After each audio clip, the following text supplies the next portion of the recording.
Well, hello, everybody. Welcome to the Experience Plus. It's a special edition. Here we are today. How's it going, Scott?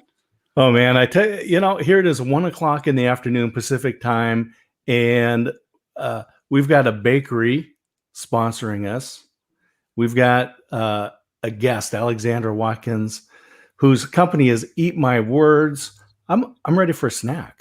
There you go. I'm getting hungry too. Well, if you've not been to Hazella Bakery and Bake Shop in Lebanon, Oregon, if you're in this area, oh my goodness, not only great baked goods, but lunch and food, and oh my goodness, great, wonderful ownership. They are. Hey, when we can do it, let's do a live broadcast from their shop.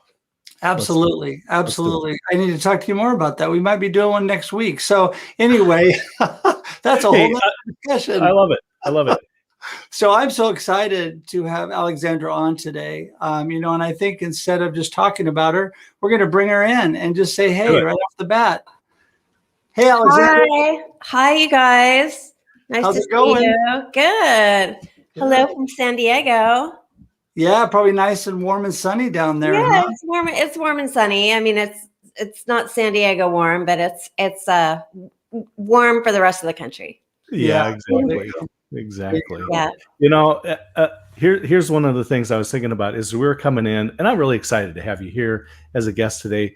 But in a way, I kind of feel like I'm walking in to that fashion designer's house, very conscious about what I'm wearing. Because, of course, we have the show, The Experience, and then the special edition we named The Experience Plus. And here you are, a naming person, and I'm like, oh my gosh, what am I wearing? That's funny. It's named The Experience Plus. I was quoted in the New York Times last week about all of the streaming services using plus in their names. So, That's exactly the reason why I did. Okay. We owe that to Scott. Scott, he may not be the Baconator, but he's definitely the Experience Plus guy. Yeah. And what did you have to say with the plus? I think that there's that companies are missing opportunities. So, for instance, Paramount Plus could have been Paramount Premier or Paramount Premium. And those type of names make a much stronger emotional connection. So, but we wanted to be cheeky. Oh, okay. That's funny. Then it works. I'm launching Eat My Words Plus. That's a good idea. Yeah, well, Scott is the king of coming up with names so I have to give him full credit on the Experience and the Plus. It all goes to him. So, yeah, it's just a lot of fun when life is such an experience, and you are doing some crazy great things experiencing in your business. Tell us a little bit about what's going on in your world. Well, I mean, people should know who I am, right? I don't know if they know who I am yet. Let's start there. Yeah. So Alexandra Watkins, I'm the founder of Eat My Words. We're a brand name consultancy. It's our 15-year anniversary this month. Actually, I think it's tomorrow is the official day. Celebrate. Yeah, when I first bought that domain name. So let's see. I'm the foremost authority on brand names with buzz. I'm the author of Hello, My Name is Awesome, How to Create Brand Names That Stick, which was named an Inc. Top 10 marketing book. And we work with all kinds of really cool clients, everyone from Colgate to Google, Twitter, Amazon. I get excited by the consumer packaged goods brands, though, like the Colgates of the world or King's Hawaiian. We just did a project for Nissan Foods that makes Top Ramen and Cup Noodles. Yeah. And they used to be called Cup of Noodles, but they changed their name to Cup Noodles. I'm not quite sure why they dropped the of. I was like, it's hard to say. Cup of Noodles is just so ingrained. But yeah, I love what I do. It's a lot of fun. Well, I think that it's definitely very interesting. Like I think I told you earlier, doing all this naming business, I always think about, when I think of you, I think of the Baconator. So you've done some pretty cool things. Yeah, I was lucky. Back when I was a freelance namer, I named the Wendy's Baconator for while I was work for hire for another firm. So I can never take credit for it on my website, but I do name drop it when I can. But yeah, that's really my claim to fame. That's awesome. So just give us a little bit about your process and when you work with clients, all that you're doing. Oh gosh, well, the process is that we'll get briefed on a project. We have a creative brief that our clients fill out. Then we spend a couple weeks coming up with name ideas, then present them to the clients. After they choose names, then we'll do trademark screens, and at that point, we'll look up domain names. So it's very counterintuitive to how non-professionals and even some professionals go about naming. Most people start with the domain name. We don't believe in doing that at all. It's not important. I'm doing a consulting job right now. It's $10,000 to talk to a client for a couple hours, and they get it. The domain name, even though these are for websites, the domain name is secondary. It's more important to have a strong brand name, and it's okay with your domain name if you add a modifier word or two. Most people don't know things like this, but Facebook until 2005 was the Facebook. Basecamp was Basecamp HQ. Dropbox, you may remember, was Get Dropbox. Both Basecamp and Dropbox and Facebook had millions of users while they had those impure domain names. And even Tesla, for the first 13 years in business was not at Tesla.com. Their domain name was Tesla Motors.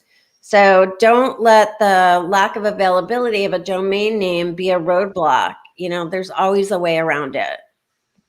That's so cool, because I know that so many people that I've talked to that are starting up businesses, that is the first thing they do is they go out and they start looking for domain names, and they're letting that drive that's the driving process.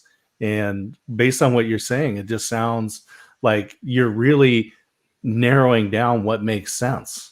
You are. It's such a waste of time to do it that way, and we never think about the domain name until the very, very end. Even like we just are finished a project for naming a new product development company, and we did all the names.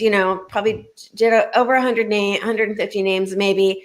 The client narrowed them down. Then we ran trademark screens. Then we helped, him rank them and figure out which one was the strongest in his mind. And only then did we start looking at domain names. That sounds like quite a process. How long does it normally take with you when you're working with a customer for them actually to decide on what they think is best based on your suggestions? Well, we've been really lucky. Most people are actually pretty quick at deciding. I mean, obviously, the more decision makers, the longer it takes. But when we work with people just one-on-one, one decision maker, it happens more quickly, and they always pick more names. I mean, this last guy we work with, he probably picked he had probably 50 names, and he got his package included, I think 35 trademark screens. So I had him narrow it down. And then, an attorney we worked with a couple months ago, he chose over 50 names. So people like a lot of names. The hardest thing about working with us is deciding which name you like the best, because we do very clever and fun names, or just, interesting names, unexpected names. Well, that's interesting, because the way that I like things simple. So if I went into a restaurant and they have a gigantic menu, I don't even look at it. It confuses me. Mm-hmm. So, I mean, I would be the kind of person that would say, give me a dozen names and let's just pick the best one out of that. But people really like to have 50, 100 names to choose from. That just seems like almost overwhelming. Well, here's the thing, and it's interesting you're bringing this up, because no one's ever, in all these interviews I've ever done, no one's ever really talked about that. I'm with you. Like, I remember hiring a designer to pick colors for the interior of my loft when I lived in San Francisco, and I told her, just show me 2 color palettes, and that's all she did. And she said, which one do you like best? And I said, this one. She said, well, I prefer this one, and here's why. I'm like, great, you're the expert. Let's go with that one. But with names, for us to, let's say, Russ, you wanted us to show you 10 names. For us to come up with 10 names, we have to come up with 100 names to get to that 10 names because we have to go down many different avenues. So with this guy we were working with recently with the product development company, we were looking at really interesting areas, terms for woodworking and things related to the golden ratio. So lots of different areas, but in order for us to dive into those areas, we need to, so he just wanted one name from each of the areas he gave us to explore. National parks. National parks alone produce 20 names. So that's why we can't just give somebody 10 names. Then we have to do all the trademark screens, and it doesn't make sense. If we come up with 100 names, we would have to spend a lot of money to screen 100 names to get it, to narrow it down. So that's why we want the client to choose the names that they want screened. And what happens too is sometimes in that first round, if a client's paying for 2 rounds of names, they'll see a name that they like, and maybe that gets killed in trademarking, but it will, because we know they like it, for round 2, we'll ideate around that concept and come back with another name that's similar to it. And a number of times that's how we've gotten to the final solution. But if we had nixed it in the first place from round 1, they could have never reacted to it. Right. It's years ago, I was working for Hewlett Packard, and the CEO at the time decided that the company was too big and needed to be split into 2. And so they had Hewlett Packard, and they came up with a new company, Agilent. And I remember for a long time, it was just called Nuco, because they were going through the whole naming process.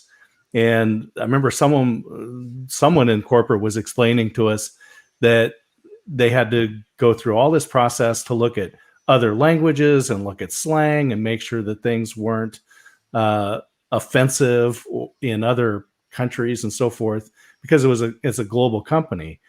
One of the things that I found with yours, like the Retriever product, right, which is the GPS for dogs, Retriever. I like that you use words. You don't make up words like Agilent. I mean, maybe you do, but these are the ones that I just like, that they're real and I can spell them.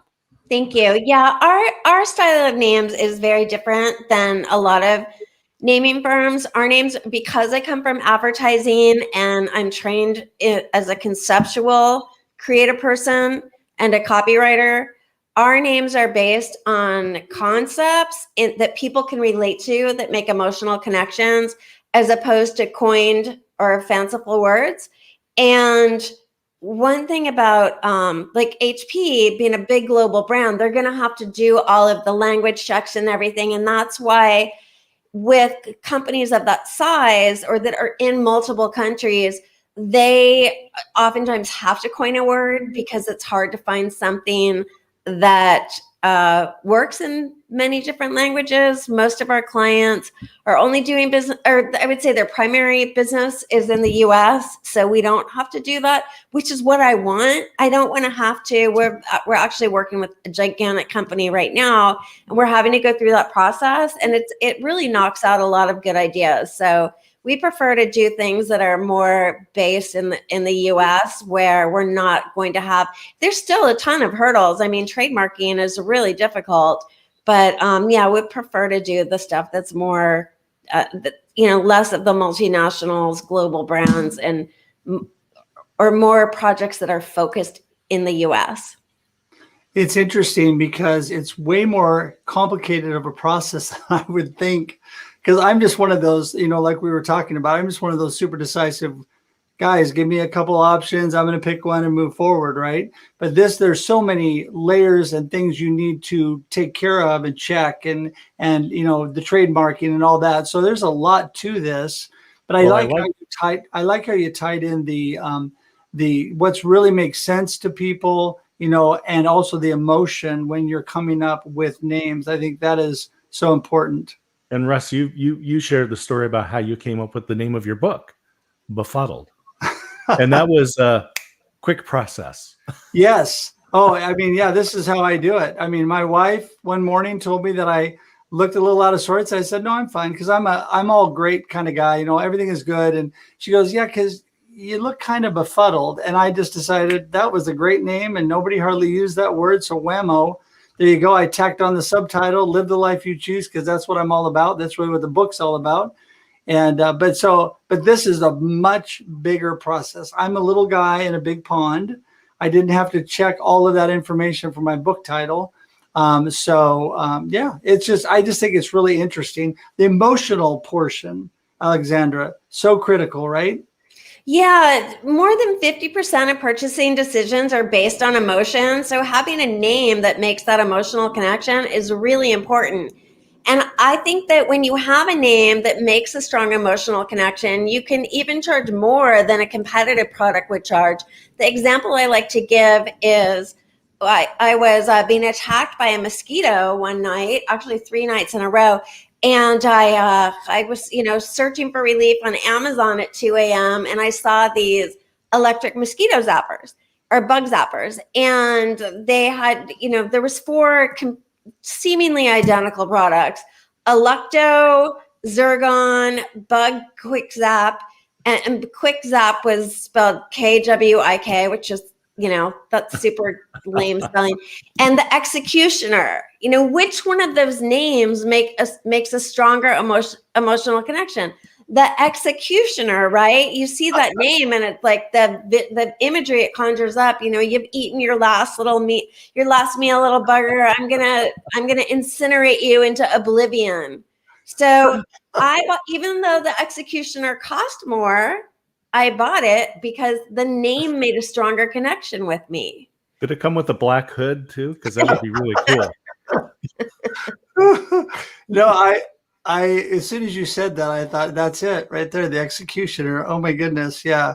Well, I mean, people buy off emotion, and that emotional connection. I can see why that's so critical, and all that you're doing. So the research says that even CEOs at large companies, the Fortune whatever, global whatever companies, many of the decisions they make, or I think the research actually said the majority of the decisions, big decisions that they make, are emotional, and then they go back later and justify it with some rationalization. Interesting. That is interesting.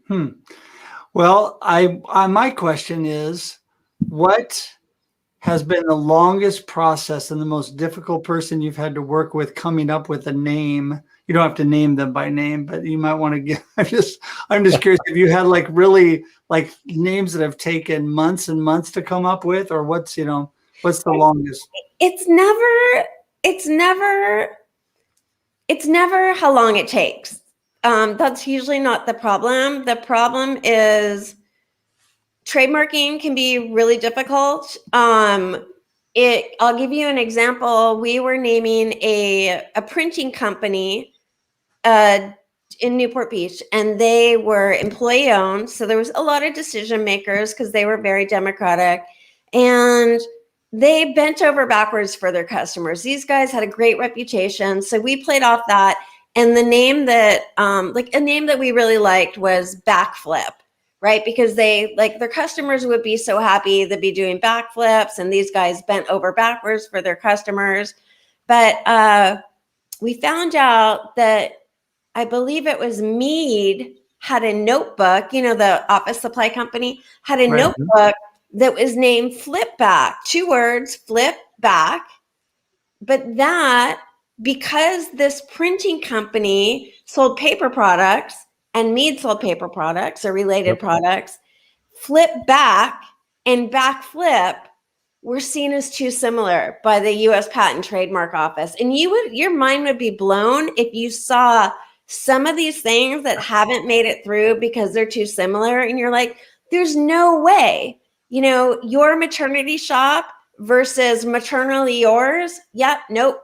So that one with the printing company, that turned out to be a pretty excruciating process, just trying to get something trademarked. And we finally did. And it was one of the best names we've ever done. I'm not going to tell you what it is, because even though they bought off on it, it was a really daring name, very different than any other name out there, and not risque or anything, just really, really different, and not in a way like Google or something that was like, wait, what is that?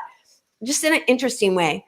But the CEO decided after he approved it and it cleared trademarking that he kind of got cold feet, and they went with some name they came up with that had, Latin or Greek, it was of Greek origin. And we don't do those type of names. Look, consumers don't know, Latin linguistics, any of that. They just want a name that makes an emotional connection.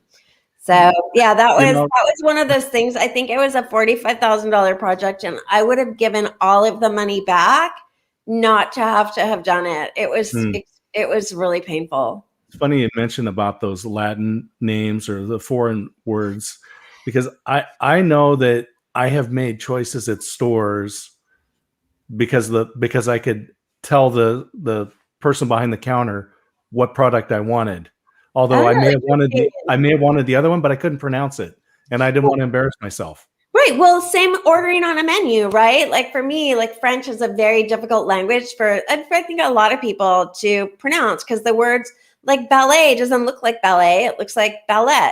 So, how often have you been in a foreign restaurant and wanted to order something, but you don't want to embarrass yourself pronouncing it? So either you point to it, you butcher the pronunciation, or you just don't order it. Yeah. That happened to me though, even in Starbucks, right? Because I ordered the hard for you? I forget what it was. I ordered the latte grande, and they said, "You mean the grande latte?" And I'm like, "Okay, as a substitute, sure."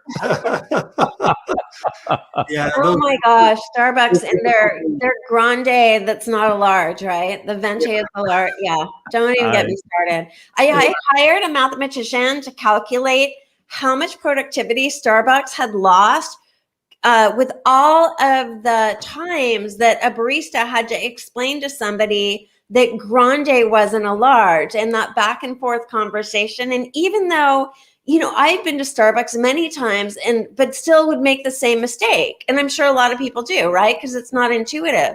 So the mathematician said it was, just mathematically impossible to figure that out. But, I can tell you, Bill, though, so going back to my days at Hewlett Packard, and this is just following on with the math thing. We were doing a project with UPS with basically creating handheld printers. And this handheld printer they put on their wrist and would scan products, it would save them like some fractional second of time, right? and the guys at the executives over at UPS were thrilled to save some fractional second, because they multiplied it out over the millions of transactions they did an hour, and said, this will save us like so much in employee time and downtime and stuff. And so I know that Starbucks, with all of the stores that they have, because like the joke was the guy that grew up in a small town, and they didn't have a stoplight, they only have one parking meter and 3 Starbucks, right? That's how small the town was. And so that is costing them, because they're a volume business. Alexandra, you were right on to call that out. Yeah. Well, absolutely. Well, speaking of how important names are and names that stick with people, I think that Alexandra has something coming up with how to create sticky brand names. Yeah, I have a new online course. It's a masterclass called I'm getting confused with the title of my book. It's called How to Create Super Sticky Brand Names. And I have a free mini masterclass that should be launching in a week or two. It will be an on-demand webinar that you can take, and you just go to Names. You can go to namesmasterclass.com to read about the full masterclass, and then just stay tuned for the on-demand mini masterclass, which I just finished recording. And I'm just tweaking it right now, but it's so good. And I have to say so myself. It's full. It's just so content rich. There's tons of information there, and there's promo codes and bonuses and all that. So you can get a big discount. And I'll give a testimonial, because I am taking your the masterclass right now, the super sticky brand names. And as I started going through it, because I'm in a naming project right now, and I'm like, well, this is perfect. I want to, because it is important. I mean, it's really important, and I don't want to get it wrong because it will cost more money later. Mm-hmm. And so I'm going through it, and as I'm going through your class, I'm like scratching off. Nope, that's a bad idea. Nope, that's a bad. Oh, okay. This is now I know why this works. And so I can say your class is killer good. Thank you. Yeah, it really helps educate people on what makes a name strong, what makes a name weak. I have this really fun name evaluation test called the Smile and Scratch test. SMILE is an acronym for the 5 qualities that make a name great, and Russ, the E, stands for emotion in SMILE. And SCRATCH is an acronym for when to scratch it off the list because it makes you scratch your head. There's lots of eye candy. It's really fun and entertaining, just great visuals, really fun exercises, and you follow along. You work on exercises throughout. You build your creative brief, which is your brand name roadmap. Then you have 10 brainstorming lessons, and you come up with a lot of ideas, and you can get the course on its own. I also offer so the course on its own, that package is called Just the Meat. If you want to do group coaching, that package is called Chef's Table. You don't think I would have boring names for my packages, do you? And then if you want to do one-on-one coaching with me, that package is called Private Chef. That is so awesome. I would think that you would choose the best names for your stuff. Obviously, I don't even want to ask you how many names you had to go through to get to that one, but those came pretty quickly because we're Eat My Words. I'm so used to the food puns, right? Or food. I reveal my theme song at the end of the webinar. So yeah, it's a lot of fun. Definitely, people want to go to this. At least go to the on-demand webinar and find out what SMILE means and what scratch means and how to apply that. And I know it's a lot of fun. It's been an eye-opener to go through the course, and I'm sure the webinar is going to be just as much fun and eye-opening, and people are going to learn a ton. Yeah, it will be a blast. If it's as fun as you are, Alexandra, we're going to be in great shape with that. So people are going to want to know more, not just that information, but how to get in touch with you. So as we wrap up, how do people get in touch with you? You can shoot me an email to alexandra@eatmywords.com. If you are interested in doing the on-demand mini masterclass, just go to my website and sign up. There's a free lesson from the masterclass you can sign up for. Sign up for that, and you'll get into the funnel, and you'll receive a notice when the on-demand webinar is live or is available. And follow me on LinkedIn, Alexandra Watkins. I don't go on Twitter very much, but that's @eatmywords. And that's the best way. And then of course my website is eatmywords.com. If you're curious about the Smile and Scratch test, you can check it out right now on our site. We have an interactive version of it right from our homepage underneath where it says, your name shouldn't look like someone got drunk and played Scrabble. Right underneath there, you'll see the test, how strong is your brand name, and you can check that out. All right. That's great. Well, listen, that's such great information, very interesting, and we are so thankful that you took time today to chat with us and to add a little value to people's naming process.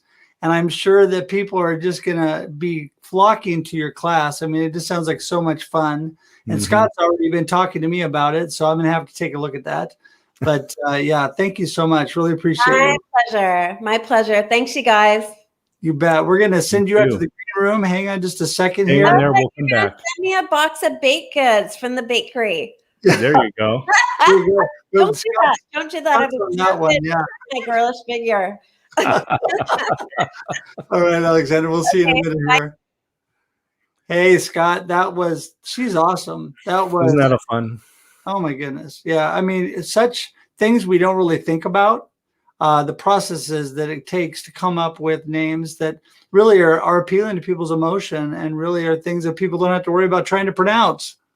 Yeah, absolutely. And I don't know if I'm not giving anything away, but I'll tell you one of the names that she came up with, and she shares in the course is for a growler filling company, right? The store filling growlers called Chuggernaut. And I just thought that was just that is so perfect and a great example of what you can get when you work with somebody like Alexandra, or if you go through her course and you go and name yourself. And this whole time across the bottom, off and on, the www.namesmasterclass.com, where it'll jump to that. You can go on that. Nice, simple, and easy. So, yeah, just in case you guys missed that, it's ticking along the bottom. And wow, until we do this again. Actually, we have another special episode coming up next week, Scott. Yeah, that's gonna be awesome, which everybody will be hearing more about. And don't forget, Plus, yeah. Every Wednesday morning, live, 7 a.m. is our regular, The Experience Live with Russ and Scott. And we'd love to have you guys drop in. And we love the interaction. The live format is so great. And did you have any closing words before we say goodbye to everybody, Scott? I just say, enjoy the experience. All right. See y'all later. Bye-bye.